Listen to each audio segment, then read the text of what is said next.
कर अपना समझकर उसने अपने को सतमार्ग बताया है और शिव मंदिर तक पहुंचाया है। ये उसकी कृपा है।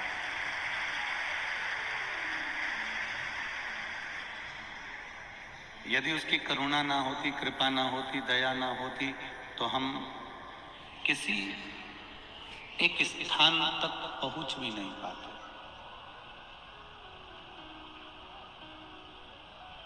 ये उसकी उदारता, ये उसकी करुणा। अब इतनी दया मेरे भोलेनाथ जी ने करी है तो हम भगवान से एक प्रार्थना आप और हम हमेशा करते रहें कि हे प्रभु, जब किसी का जन्म होता है तो उसके आने की सूचना तू 9 महीने पहले दे देता है। माता के गर्भ में अगर कोई आने वाला है तो उसकी सूचना 9 महीने पहले मिल जाती है कि 9 महीने के बाद में छोरा छोरी आएगा, जिसके यहाँ संतान आएगी। तो अपन कितनी तैयारी कर लेते हैं। माताएं उसकी पुराने कपड़े निकाल के गोदड़ी सिल लेती है, फिर छोटा छोटा कपड़ा उन फाड़ फाड़ के वो की पुंथरिया बना लेती है, फिर थोड़ा बादाम, काजू और मखाना और गोंद का लड्डू सब तैयार होता है। आधा 1 किलो घी भी रख लेती है संभाल के कि अब बहू को जापा होने वाला है। बोलो री इंदौर वालियों, सही है कि गलत? अब परमात्मा से बस इतना जरूर कहना, मेरे महाकाल राजा, तूने जैसे आने की सूचना 9 महीने पहले दे दी, ऐसी हमारी जाने की सूचना 2 घंटे पहले दे देना तो हम भजन करेंगे।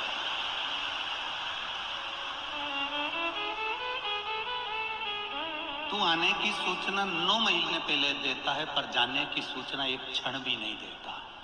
तुझसे लड़ाई इसी बात की है। अगर तू जाने की भी सूचना हमको दे देना कि हाँ तू 2 घंटे बाद मरेगा या 4 घंटे बाद मरेगा या 7 घंटे बाद। राजा परीक्षित को मालूम पड़ गया था कि 7वें दिन मरेगा।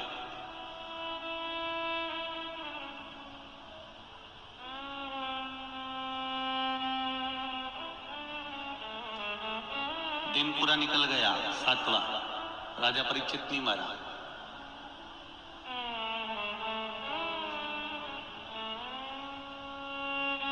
बेटे ने कांच के महल में, जन्मेजय ने अपने पिता को कांच के महल में रख दिया, पर अंदर एक मक्खी भी, चींटी भी नहीं जा सकती थी।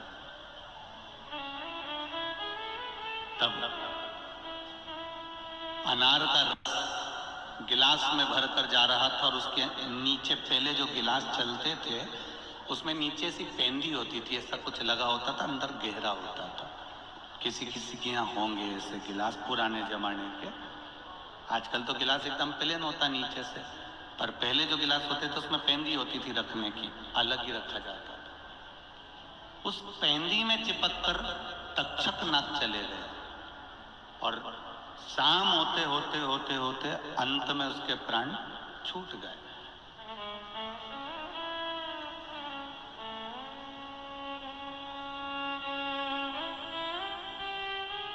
परीक्षित के मन में एक प्रश्न खड़ा हो गया। मरते समय, मृत्यु की सैया पर मरते समय परीक्षित ने तक्षक नाग से 3 प्रश्न करे थे। ये श्रीमद् भागवत कहती है। और यदि आप इसको पढ़ना चाहें तो श्रीमद् वल्लभाचार्य द्वारा रचित सुबोधनी श्रीमद् भागवत को इंदौर हवेली जी से आप खरीद लेना और गोवर्धन नाथ मंदिर की हवेली जी से उस किताब को सुबोधनी श्रीमद् भागवत को पढ़ना, उसमें मिल जाएगा। 3 प्रश्न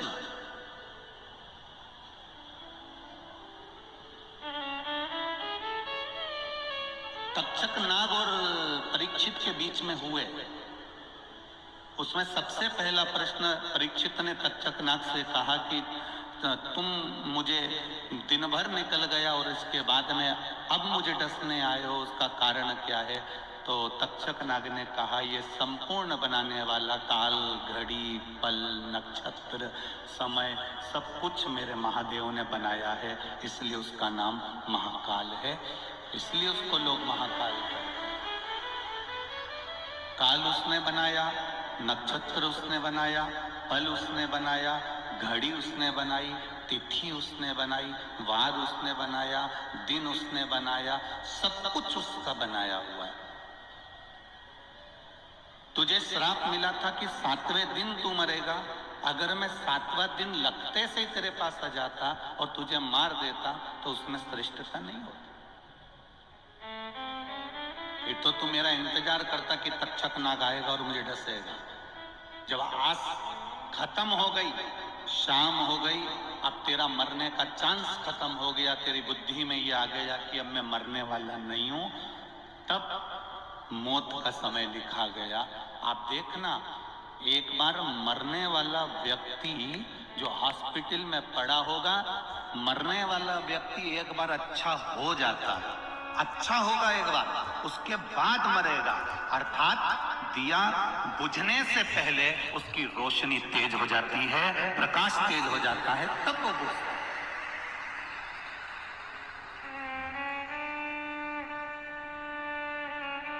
दिया बुझने से पहले उसका प्रकाश, उसकी रोशनी तेज हो जाएगी, बत्ती पूरी जल जाएगी, बहुत तेज हो जाएगा प्रकाश, तब वो बुझेगा, तब वो शांत होगा। उसी तरह जो मरने वाला होता है, एकदम पहले खिलखिला देना, बढ़िया हॉस्पिटल में पड़ा था, इतने दिन से सड़ रहा था, तकलीफ भोग रहा था, पड़ा हुआ था, और धीरे धीरे धीरे धीरे वो ठीक हो गया। ठीक हुआ, तुम्हें लगा कि अब पूरी तरह से ठीक हो गया, मालूम पड़े कोई एक आध इन्फेक्शन ऐसा फैल गया, प्राण छूट गए।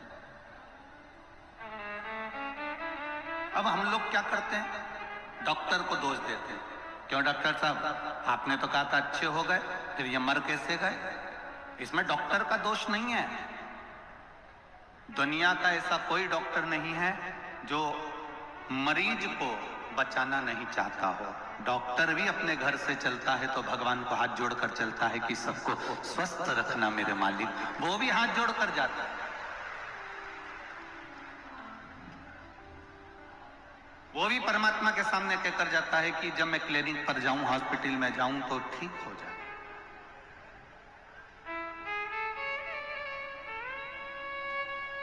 जितने पुलिसकर्मी थाने में जाते हैं, कोतवाली में जाते हैं, ऑफिस में जाते हैं, ये भी भगवान के आगे हाथ जोड़कर जाते हैं, प्रभु ऐसी कृपा करना, हमारे क्षेत्र को आप सुरक्षित रखना, कोई उपद्रव मत करना, आनंद में रखना, कभी बुरा नहीं चाहिए।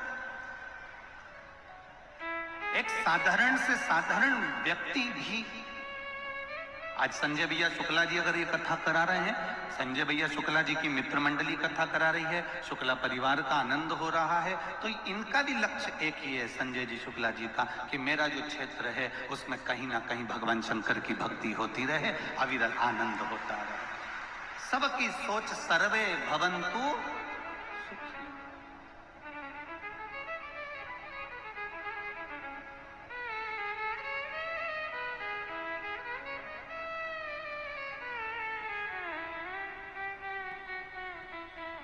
भगवान से प्रार्थना करते रहना कि तूने आने की सूचना 9 महीने पहले दी है, तो जाने की सूचना भी 9 मिनट पहले दे देना, 9 घंटे पहले दे देना, 9 मिनट पहले दे देना, 9 सेकंड पहले दे देना। अगर तू मेरी जाने की सूचना दे देगा तो इतना विश्वास है कि मैं भी भगवान की भक्ति में डूब जाऊंगी, राम नाम लेकर तेरे धाम चली जाऊंगी। आने की सूचना तो वो देगा, उसकी जवाबदारी है कि मैं आ रहा हूं, भेज रहा हूं, सूचना पे सूचना दी उसने। पर जाने की सूचना ना तो आपको मिलने वाली है, ना सीहोर वाले महाराज को मिलने वाली है, ये सूचना नहीं मिलती। हाँ, कहीं का और पहुंचा हुआ हो तो उसको जरूर मिल सकती है कि वो बता सकते हो कि आप और हम कब जाएंगे, तो ये बात दूसरी। कहीं का विद्वान हो बहुत प्रबल, पर मेरे महाकाल से ज्यादा, उस महाकाल से बढ़कर दुनिया में कोई कालाधिपति पैदा ही नहीं हुआ, ये मेरा विश्वास कहता है। जो भाग्य में रच दिया है उस भाग्य को कोई पलट नहीं सका। माता जानकी जी और राम जी के विवाह की आज वर्षगांठ है, आप सबको बधाई हो, बहुत बहुत। अब जरा विचार करिएगा, माता जानकी का विवाह करने से पहले, राम जी का विवाह करने से पहले कितनी लग्न पत्रिका लिखी होगी, कितना मुहूर्त जांचा गया होगा, कितना कितना मुहूर्त निकाला गया होगा। उसके बाद भी माता जानकी को वन वन डोलना पड़ा। ये ललाट पर लिखा था, भाग्य पर लिखा था। राम जी को राजा बनने से पहले मुहूर्त निकाला गया था, बड़े बड़े तीर्थों का जल लाया गया था, तीर्थ जल लेकर आए, मुहूर्त निकाला गया, सारे विद्वान बैठे और मुहूर्त निकालकर राज तिलक होने की तैयारी थी, पर ललाट पर वनवास लिखा हुआ था।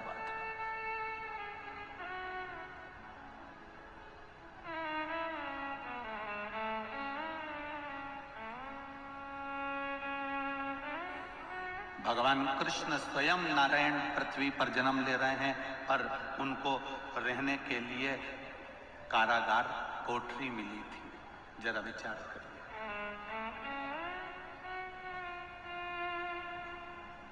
द्वारिका का राज्य भी मिल गया तो सुख नहीं भोग पाए बहु।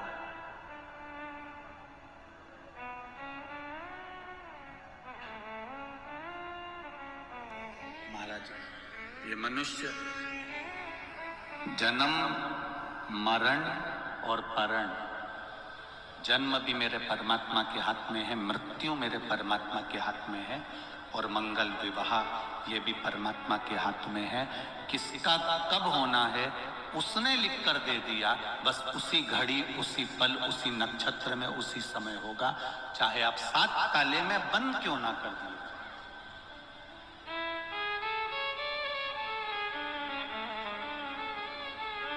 उसने लिख दिया तो लिख दिया। कितने लड़के देखे तुम लोगों के लिए, तुम्हारे माता पिता ने कितने लड़के देखे। अपने अपने घर की बेटियों का जरा विचार करिए, जितनी माताएं बैठी हैं, जितने पुरुष बैठे हैं, अपने घर की बेटी का विचार करिएगा। कितने लड़कों की खबर आई और तुम्हारे लड़कों के लिए कितनी लड़की की खबर आई। कोई न मामा ने बताया, न मौसी ने बताया, न काका जी ने बताया, न बाजू वाले ने बताया, कितना लड़का लड़की देखा। आखिरी में किस्मत में यही लड़का लिखा था और किस्मत में यही बहू लिखी थी। इतना देखने के बाद, और तुम्हारे जैसा देखने वाला जो सब्जी का ठेले पे से आलू हो या चाहे टमाटर हो 25 बार छाट छाट के लाए, तो लड़की के लिए लड़का क्या तुम छाट के नहीं लाई हो? और लड़के के लिए लड़की तुम छाट के नहीं लाई हो? जरा विचार करो।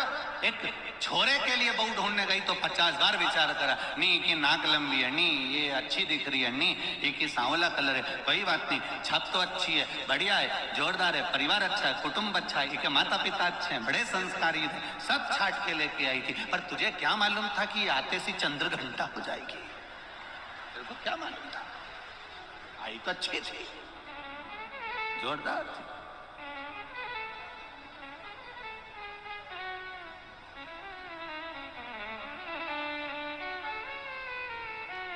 अब सास को लग रहा है बहू बुरी है, बहू को लग रहा है सास बुरी है, बुरा कोई नहीं होता। जिंदगी में याद रखना, सास कभी बुरी नहीं होती। अगर बुरी होती तो अपनी रकम तोड़वा के तेरे को सोने की रकम नहीं दे देती। और एक बात मेरी माताओं से निवेदन है, बहू कभी बुरी नहीं होती। अगर बहू बुरी होती तो अपने पिता का राजसी ठाट छोड़कर तेरे घर में नहीं आती। ना सास बुरी है, ना बहू बुरी है, बस जो समय का चक्र चल रहा है, ये थोड़ा सा चक्र जो चल रहा है, ये बुरा है। अब शादी के 2-4 साल इस चक्र में फंसे हुए हो, एडजस्ट करने में थोड़ा सा समय लगेगा, थोड़ा। इसलिए हमारे यहाँ अदालत में जब केस पहुंचता है तलाक का, तो एक अदालत अलग से बैठती है केवल समझाने के लिए कि ये समय का चक्र बेकार चल रहा है, इस चक्र को थोड़ा निकल जाने दो, थोड़ा बेकार समय निकल जाने दो। अगर ये बेकार समय निकल गया तो ये निश्चित है तू उसी घर में राज्य करेगी, तू आनंद में रह सकती है। पर वो समय कोई नहीं निकालना चाहता। गुस्सा आया, थोड़ा समय निकाल दो। क्रोध आया, थोड़ा समय निकाल दो। अगर मन में व्यभिचार आया, थोड़ा सा समय निकाल दो। किसी की निंदा करने का समय आया तो निंदा का समय निकाल दो। आप ये समय थोड़ा सा छोड़ दो। किसी के लिए अपशब्द बोलने का समय आ रहा है, किसी की चुगली करने का समय आ रहा है, किसी को आड़ा टेढ़ा बोलने का मन कर रहा है, ये समय निकाल दो। ये समय तुमको कहीं ना कहीं बर्बाद कर कर छोड़ देगा। इस समय को अगर तुमने निकाल दिया तो बाकी का समय तुम्हारे हाथ में होगा और तुम्हारी जिंदगी प्रबल होगी। ये थोड़ा सा समय निकालना पड़ेगा।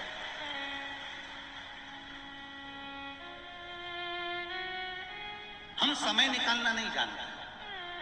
बहू ने कुछ बोला, तुमने पलट कर जवाब दे दिया। सास ने कुछ बोला, बहू ने पलट कर जवाब दे दिया। कभी विचार तो कर। बहू से भी निवेदन है कि कभी विचार करो, क्या सास बुरी है? नहीं। बुरी होती तो शादी में नाचती नहीं, मेहंदी नहीं लगाती, तेरे पांव की नाप के चप्पल नहीं लाती, पूछ पूछ के हाथ की चूड़ी का गाला बनवा के सोने की चूड़ी बनवा के लाई। बेचारी खुद नहीं पहनी, ऐसी जोरदार जोरदार साड़ी तेरे को चढ़ाई, और डोकरी तो एक दो साड़ी में अपनी जिंदगी निकाल दी। जरा विचार कर कि सास बुरी नहीं है और ना बहू बुरी है, केवल एक समय जो हमारे सामने चल रहा है, इस समय को थोड़ा सा निकाल दीजिए। बुरा बुरा बोल रही है ना, बोलने दो। अपन को समय निकालना है, कोई बात नहीं, समय निकाल दो थोड़ा सा। वो अपशब्द बोल रही है, तुम प्रसन्न होकर समय निकाल दो। बहू ने कुछ कह दिया, सास से निवेदन है तुम अपना मन कहीं भगवान की भक्ति में लगा, थोड़ा सा समय निकालो। ये समय अगर निकल गया तो तुम्हारे बेटे का, बेटी का घर नहीं टूटेगा और वो घर संभल जाए। हम समय निकालना नहीं जानते। हम तो बस जरा सा किसी ने कहा तेरे को इतनी तकलीफ है, अभी रुक जा, तू रुक अब भैया। और दक्ष प्रजापति जैसे तैयार होकर सामने खड़े हो गए। श्राप दे दिया चंद्रदेव को, काया का रोग हो जाए तेरे को। अब दामाद को अगर काया का रोग हो गया तो भोगना किसको पड़ा? अरे बोलो तो रही जी, भोगना किसको पड़ा? बेटियों को। वो सारे सब दूर हाथ जोड़ती फिर रही, मेरा पति अच्छा कर दो, मेरा पति अच्छा कर दो, मेरा पति अच्छा कर दो। तुमने किसी के यहाँ जाकर कह दिया हम तो हमारी सास से परेशान हो गए, भगवान ऐसा कर दे मेरी सास को पलंग पे पटक दे, पटक दे मेरे भगवान मेरी सास को पलंग पे, इसका मुंह बंद कर दे। अब भगवान ने मुंह भी बंद कर दिया, पड़ी पलंग पे। अब खिला खाना, दलिया बना, जा गुड़ की थुली बना, लापसी बना। अब धीरे से उसको उठा के बिठा, फिर चम्मच से पिला, पिला, तू नहीं मांगा था।